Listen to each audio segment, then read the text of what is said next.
আজ আমি আপনাদের সঙ্গে শেয়ার করব করলা দিয়ে ডিমের একটা মজাদার রেসিপি। করলার তো অনেক রকম রেসিপি এর আগে আপনারা বানিয়েছেন বা খেয়েছেন। একবার ডিম দিয়ে এরমভাবে করলার এই রেসিপিটি তৈরি করে খেয়ে দেখবেন, এত অপূর্ব খেতে লাগে। আর এরমভাবে করলা তৈরি করলে কিন্তু তেতো ভাব একদমই থাকে না, খেতেও কিন্তু অসাধারণ লাগে। যারা করলা খেতে ভালোবাসেন তাদের তো ভালো লাগবেই, যারা খেতে পছন্দ করেন না তারাও কিন্তু একবার খেয়ে দেখতে পারেন, তাদেরও কিন্তু ভালো লাগবে। নমস্কার বন্ধুরা, অনুশ্রী রান্নাঘরে আপনাদের সবাইকে স্বাগত। রেসিপিটি তৈরি করার জন্য আমি এখানে 300 গ্রাম পরিমাণে করলা নিয়েছি। করলাগুলোকে এরম পাতলা পাতলা করে কেটে নিয়েছি, যতটা সম্ভব আমি এখানে পাতলা করে কেটে নিয়েছি। কেটে ধুয়ে পরিষ্কার করে নিয়েছি। দিয়ে দেব 1 চামচ পরিমাণে নুন। নুন দিয়ে ভালো করে করলার সঙ্গে মিশিয়ে নেব। 5 মিনিট আমি রেস্টে রেখে দিয়েছিলাম। 5 মিনিট পর আমি এরমভাবে নিগড়ে নেব। করলা থেকে কিন্তু এক্সট্রা অনেকটাই জল বেরোচ্ছে, আমি এরমভাবে নিগড়ে নিয়েছি। এরপর করলাগুলো 2-3 বার একটু জলে ধুয়ে নেব, এতে করে কিন্তু তেতো ভাবটা একদমই চলে যাবে। এরপর গ্যাস অন করে একটা কড়া বসিয়ে নিয়ে দিয়ে দিয়েছি 3 থেকে 4 চামচ পরিমাণে সর্ষের তেল। তেলটা গরম হয়ে গেলে দিয়ে দিচ্ছি 2টো স্লাইস করে কেটে রাখা পেঁয়াজ আর 4 থেকে 5টা চেরা কাঁচা লঙ্কা। পেঁয়াজ আর কাঁচা লঙ্কাটাকে 2 মিনিট আমি হাই ফ্লেমে একটু ভেজে নিলাম।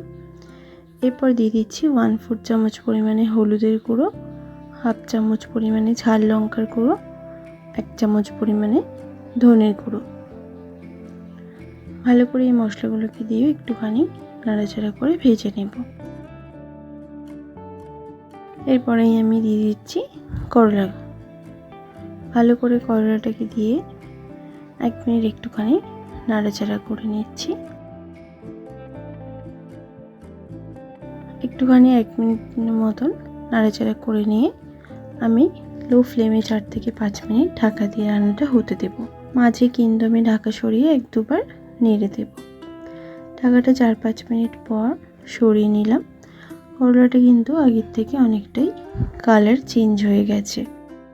একটুখানি নাড়াচাড়া করে নিয়ে আমি এরমভাবে করলাগুলোকে একটা সাইডে করে নিলাম আর দিয়ে দিলাম 2টো ফাটিয়ে নেওয়া ডিম।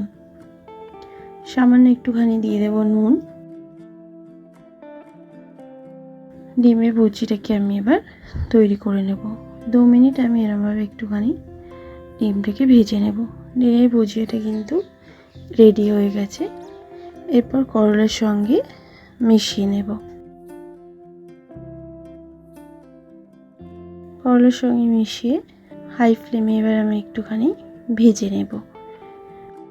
দিয়ে দিচ্ছি স্বাদ মতো নুন। নুনটাকে দিয়ে ভালো করে মিশিয়ে নেব আর একটুখানি ভাজা ভাজা করে নেব।